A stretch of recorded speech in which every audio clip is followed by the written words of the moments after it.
am officially running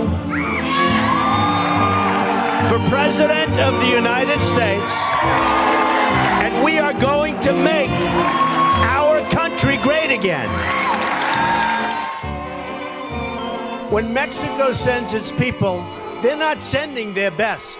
They're bringing drugs, they're bringing crime, they're rapists, and some, I assume, are good people. How can you succeed when you say things like that? Well, you can't, again, Gail, if the question is how can you become president, you can't. I think there is a vein for him to tap, and he's going to get some serious votes. He can't win, but he can get a lot of votes. They don't want these people, so they send them to the United States. We take them because other countries don't want them. We're like a dumping ground. The United States, Aaron, is like a dumping ground for the world's problems. If you are saying he can't do his job because of his race, is that not the definition of racism? No, I don't think so at all. We're building a wall.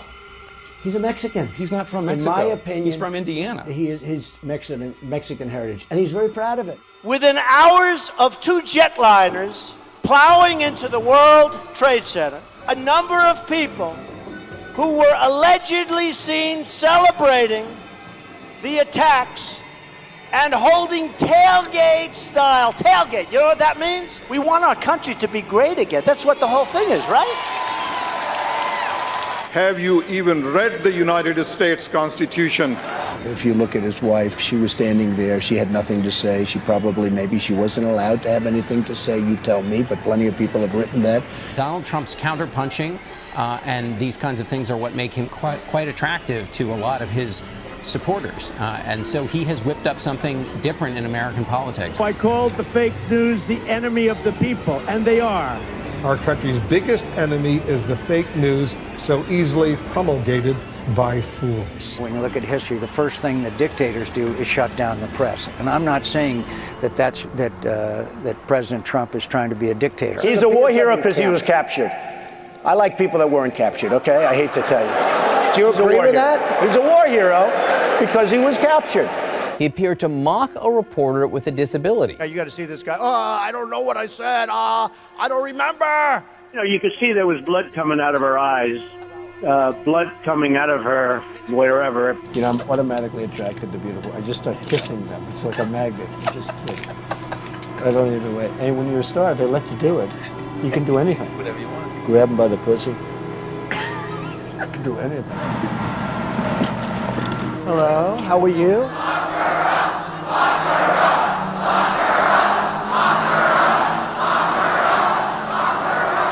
You know, setting aside what the truth is and all of that. Russia, if you're listening, I hope you're able to find the 30,000 emails that are missing.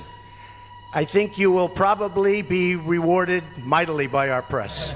I was so shocked when Donald publicly invited Putin to hack into Americans. If Russia helps us in the fight against ISIS, which is a major fight, and Islamic terrorism all over the world, right? Major fight, that's a good thing. Putin's a killer.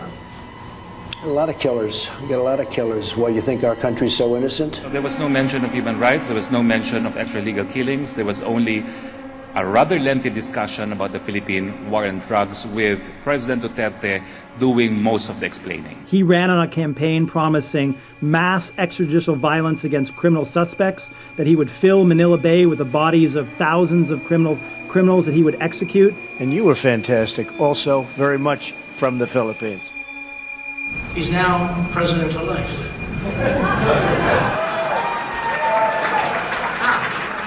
President for life.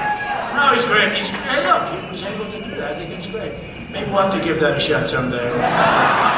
Hey, he's the head of a country, and I mean, he is the strong head. Mm-hmm. Don't let anyone think anything different. Right. He speaks and his people sit up at attention. I want my people to do the same. And then they said, you know, he's killed reporters. And I don't like that. I'm totally against it. I would never kill them.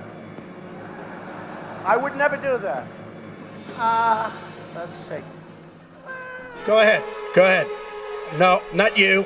Not you. Your organization's terrible. Your organization's terrible. Let's go. No, I'm not going to give you a question. I'm not going to give you a question.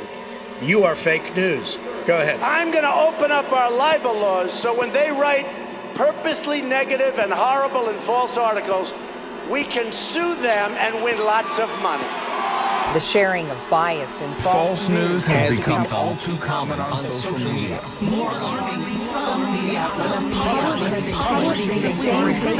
true without checking facts first. Unfortunately, some members of the media use their platforms to push their own personal bias and agenda to control exactly what people think, and this is extremely dangerous to our democracy. It's gotten to a point where it's not even being reported. And in many cases, the very, very dishonest press doesn't want to report it.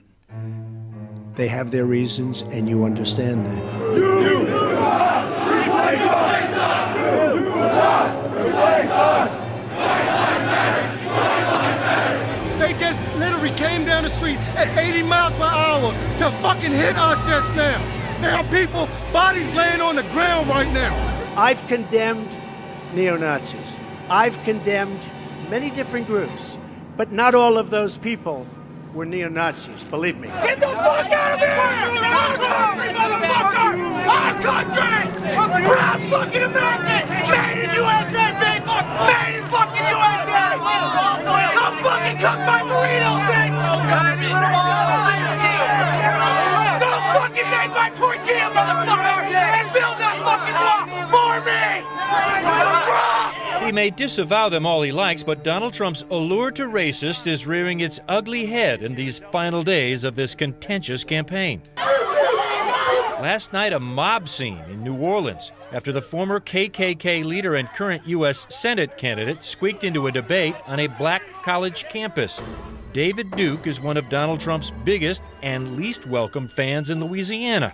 When people like yourselves turn on television and you see those people taking the knee when they're playing our great national anthem,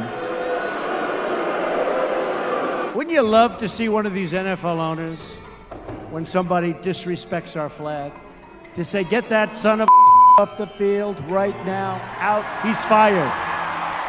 He's fired! We protect religious liberty. Donald J. Trump is calling for a total and complete shutdown of Muslims entering the United States until our country's representatives can figure out what the hell is going on. His choices are to continue to stimulate, motivate, and get the acclamation from his hardcore base. Officers in riot gear in Portland. In Seattle, police pepper spraying an angry crowd from the shadow of the Statue of Liberty to the gates of the White House. Are you racist? I am the least racist person that you have ever met. I am the least racist person. Hail Trump! Hail our people! Hail victory! Donald Trump knows that a country must put its citizens first. Its own people first. Now, I hate to tell you, Puerto Rico, but you've thrown our budget a little out of whack because we've spent a lot of money on Puerto Rico, and that's fine. Researchers spoke with thousands of storm victims and concluded that over 4,600 people died as a result of the storm. Officials put that number at just 64. Basic necessities like food and clean water are still in short supply, and most of the island is without power still. Despite this, U.S. President Donald Trump is choosing now to reignite criticisms of its pre-storm infrastructure, and he suggests that federal aid to the island has its limits. I'm not the first one to say this, Dana. We've had many people over the years, for many, many years, saying the same thing. This is a country where we speak English, not Spanish. On Sunday, United States Senator Jeff Merkley went to an immigrant detention center in an old Walmart that's been decommissioned in Brownsville, Texas, to try to understand why the Trump administration is ripping immigrant children from their parents at the border.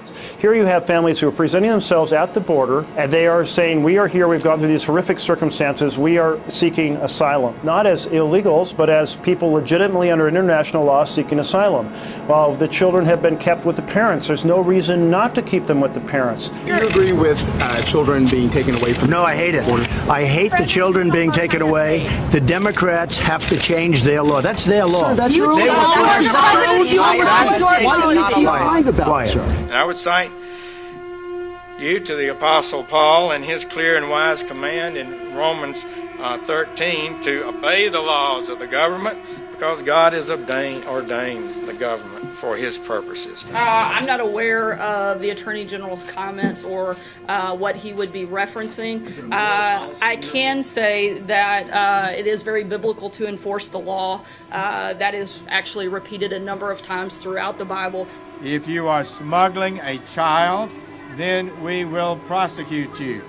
And that child may be separated from you as required by law. And I would also say one other thing. These child actors weeping and crying on all the other networks 24/7 right now. Do not fall for it, Mr. President. They will still now be prosecuted, but children will no longer be separated from their parents. We believe it's a false choice between whether we are a country of law and order, a country with borders, and a country that demonstrates the compassion and the heart of the American people. Build that wall. Build that wall. Build that wall. He's a Mexican. Build that wall. Hail Trump! Build that wall. Where we speak English, not Spanish. Build that wall. Heat groups are not for me. Come fucking cook my burrito, bitch! Build that wall. I am the least racist person. Heat groups are not for me.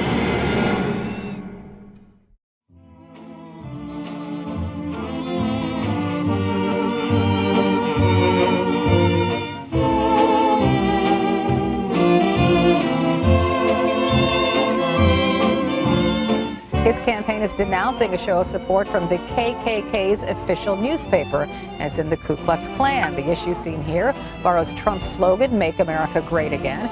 It says the way to greatness is to become a, quote, white Christian republic. This publication is repulsive, and their views do not represent the tens of millions of Americans who are uniting behind our campaign. George Washington was a slave owner. Was George Washington a slave owner? So will George Washington now lose his status? You're changing history, you're changing culture.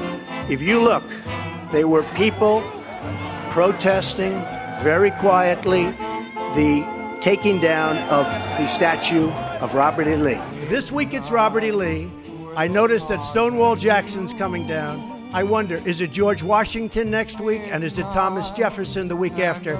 You know, you really do have to ask yourself, where does it stop? It's good enough for the state of Hawaii and the State Department. Okay. U.S. State Department recognizes these as legitimately. It's not a birth certificate, Candy. And people are trying to figure out why isn't he giving his birth certificate. Do you think he's really running for president? I do. I think he is. I've been talking to him, and I think he's deadly serious. I think he's identified in his mind a clear void here, a vacuum in the Republican Party between the moderates like Mitt Romney on one side and the Tea Party on the other, and he's thinking there's a way through the middle here. And he's been sort of pumping this up, and people have been dismissing him, particularly in Washington, where they say he's not a serious candidate, and yet his poll ratings are strengthening all the time. You're watching this like everybody else. I mean, what's going on? You know, you're going to have to talk to him. But here's what I think.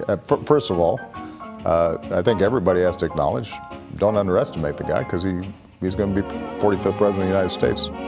The one thing I've said to him directly, and I would advise my Republican friends in Congress and supporters around the country, is just make sure that as we go forward, certain norms, certain institutional traditions don't get eroded, because there's a reason they're in place.